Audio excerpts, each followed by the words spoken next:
온 세상의 온 지식을 서울시민대학 시대의 지식 온. 안녕하세요. 사회학자 이선미입니다. 현재 서울여대에서 교수로 일하고 있습니다.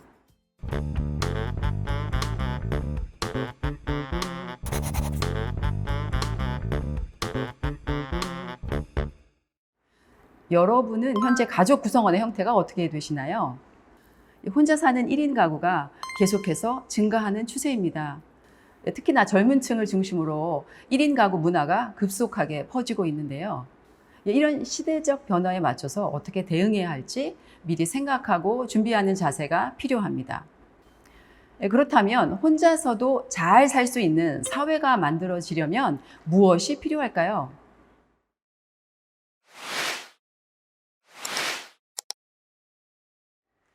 loneliness, 혼자인 상태를 뜻하는 단어죠. 통계청 자료에 따르면 1인 가구는 전국 기준 약 32%로 3가구 중 1가구가 1인 가구입니다. 연령대별로 봤을 때 40대 미만이 절반, 그다음에 50대 이후가 절반 정도라고 볼 수 있습니다. 2015년을 기준으로 작년 2021년까지 증가율 추세를 분석해 보니까 2030의 1인 가구 증가율이 고연령대의 1인 가구 증가율과 비슷한 정도로 높아지고 있습니다. 이런 시대적 흐름을 파악하고 거기서 우려되는 지점을 진단하고 대비하는 것이 필요하다는 생각이 드는데요. 이렇게 혼자 사는 개인의 증가라는 새 트렌드에 가장 발빠르게 대처한 것이 바로 경제 비즈니스 분야입니다. 24시간 무인 편의점이라든지 청소 플랫폼, 비대면 세탁 서비스, 배달 플랫폼에 등장하는 1인 세트 등 1인 가구를 위한 다양한 비즈니스 플랫폼이 자리를 잡았는데요. 과거에는 그 밥과 빨래, 청소 등 일상에서 가사를 중심으로 맺어지던 관계를 그 비즈니스 플랫폼이 빠르게 대체하고 있는 것이죠. 그럼 사회관계는 어떨까요? 1인 가구 청년들이 겪는 loneliness, 즉 외로움에 대해서 이야기해 볼게요.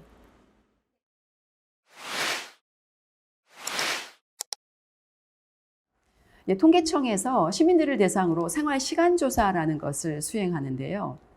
2014년 1인 청년 가구의 시간 활용 데이터를 분석한 한 연구 결과가 매우 흥미롭습니다. 청년 1인 가구가 가족 및 타인과 함께 사회적 관계로 있는 시간은 하루 약 74분으로 24시간으로 봤을 때 1.23시간에 불과한 것이죠. 이는 다른 유형의 가구에 비해서 55 내지 60%에 불과한 낮은 수치인데 아마도 2014년 데이터이기 때문에 현재는 코로나로 인해서 시간이 더욱 줄어들었을 거라고 예상됩니다. 그런데 여기서 사회적 관계로 보내는 시간에서 사회적 관계가 무엇을 뜻하는지 알고 계신가요? 50대 이상 장년층에게는 사회적 관계가 그냥 일상생활입니다. 이 활동들을 통해서 우리 사회를 만들어 온 것인데요. 지금 청년들에게는 이런 작은 관계 활동이 벽돌처럼 쌓여 만들어졌던 사회라는 집이 사라지고 있는 겁니다. 관계제 활동 내용 리스트를 보면 그냥 일처럼 보일 수 있는 것도 사실 그것을 매개로 이루어지는 사회 관계들을 나타내는 것입니다.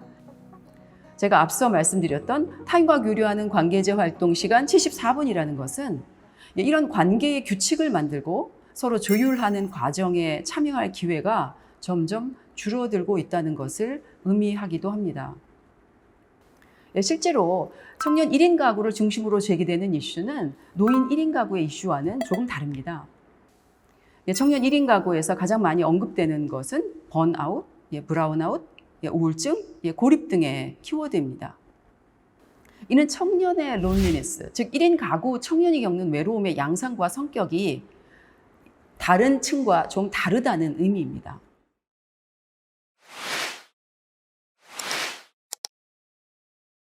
인간이 살아가는데 사회는 반드시 필요합니다. 자기 실현을 위해서도 사회는 필수라고 할 수 있는데요. 저는 청년들의 변화에 맞춰 사회도 모양을 바꿔야 한다고 생각합니다. 청년에게도 사회가 필요하기 때문이죠. 1인 가구, 즉 혼자 사는 개인이 행복할 수 있는 사회가 만들어져야 개인이 제대로 살 수 있는 것이죠. 그러기 위해서는 관계가 작동하는 방식에 대한 저희 사회학적 지식이 조금 필요합니다. 일상적인 대화나 관계 맺음이 어떻게 제대로 작동하는지, 그 비밀은 상호간을 비롯해 그 사람이 속한 사회 전체가 공유하는 가치와 믿음, 지식과 상징에 있습니다. 저희 고전 사회학자인 어빙 고프만은 상호작용이란 상대방의 육체적 현존을 지각한 뒤 그에 따라 내가 무슨 말을 해야 하고 어떻게 행동해야 하는지 조정하는 미묘한 과정이다라고 주장을 했어요. 영어로 make sense라는 말이 있는데요. 이건 이해될 수 있다, 일관성이 있다라는 의미입니다. 어떤 두 사람이 대화를 하고 있는 상황에서 제3자가 봤을 때 그 대화가 이해되지 않는, 이게 make sense 하지 않은 경우가 있을 수 있어요. 그래서 예를 들어서 A가 저희에게는 개가 있어요 라고 말하면 B가 괜찮아요 라고 대답하는 대화가 있다고 칩시다. 이를 제3자가 봤을 때는 무슨 상황인지 이해하기 어렵죠. 그러나 만약 A가 월세를 구하는 상황이고 A가 속한 사회와 시대가 반려견을 집에서 키우는 것을 부정적으로 생각하는 배경 지식이 있다면, 그리고 이 배경을 A와 B가 공유하고 있다면 이 대화 내용은 make sense한 것이죠. 그래서 어떨 때 괜찮아요 라고 말하고 또 어떨 때 감사해요 라고 표현해야 하는지 서로 미세 조율이 가능해야 관계가 작동한다는 겁니다. 요즘 우리는 일상 상호작용에서 make sense 하다는 느낌을 잘 받지 못합니다. 모든 것을 미세 조율해서 맞추려다 보니까 많은 에너지를 써야 하고 관계에서 피곤함을 느끼는 거죠. 개인 간의 미세 조율의 어려움을 야기하는 원인을 저희 사회학자들은 몇 가지 제도적 변화에서 찾고 있습니다. 우리는 빠르게 변하는 급변기를 살고 있는데 그로 인해서 일상생활에서 make sense를 만들던 재료들이 더 이상 예전의 그 느낌, 그 맛을 내지 못하게 되는 거죠.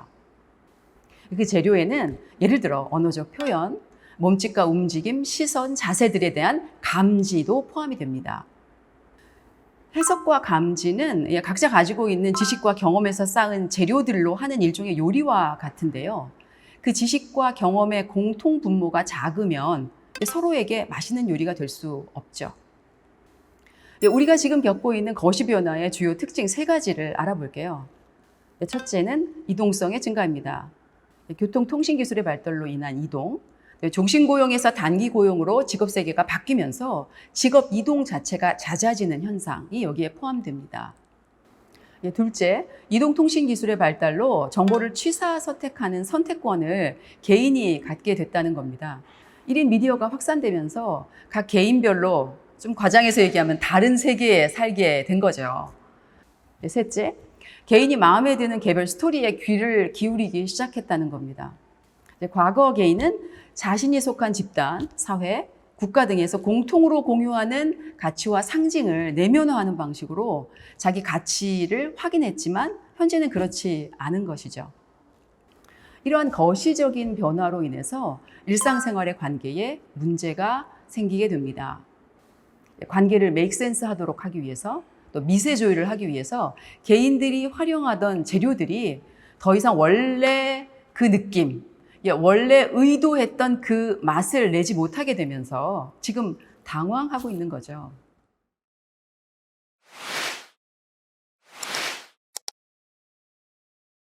저는 이런 문제에 대해 생각하던 중에 신경생물학자인 요아임 마우어에게 중요한 힌트를 얻었습니다. 그는 우리 유기체가 건강하게 살기 위해서 꼭 필요한 연습이 공감이라고 주장을 한 대표적인 학자입니다.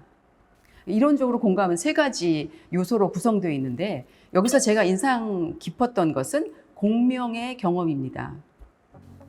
공명이란 물리학에서 비롯된 개념인데요.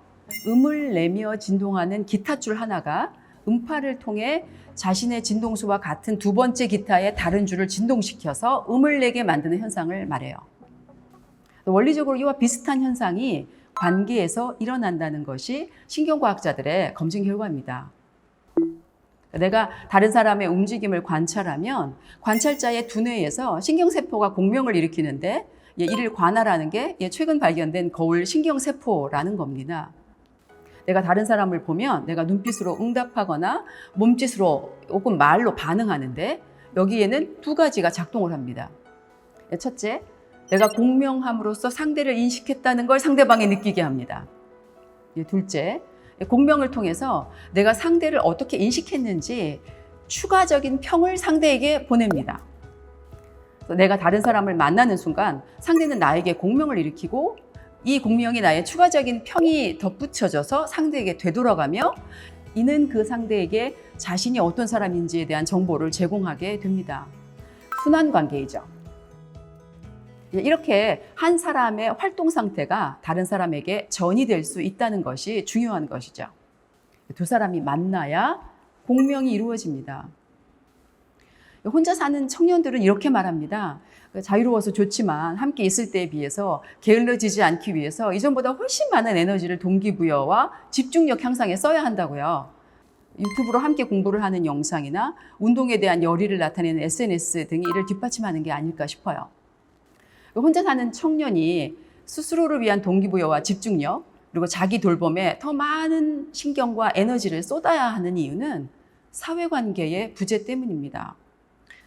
그렇기 때문에 혼자서도 잘 살 수 있는, 혼자 살아도 공명의 경험이 가능한 사회를 만드는 것이 현대를 살아가는 우리 모두에게 주어진 과제라는 생각이 듭니다.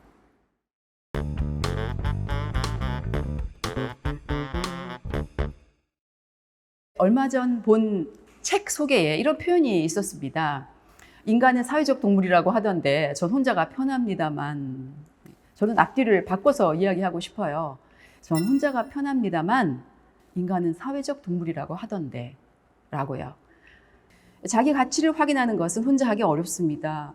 유기체의 생존을 위해서도 혼자여서는 안 됩니다. 새로운 사회가 반드시 있어야 한다고 생각해요. 새로운 사회는 누가 만들어주는 것이 아닙니다. 이 사회를 살아가고 있는 우리 모두가 함께 노력해서 만들어야 하는 것이죠. 새로운 사회를 위한 노력, 여러분은 어떻게 하고 계신가요? 지금까지 이선미였습니다.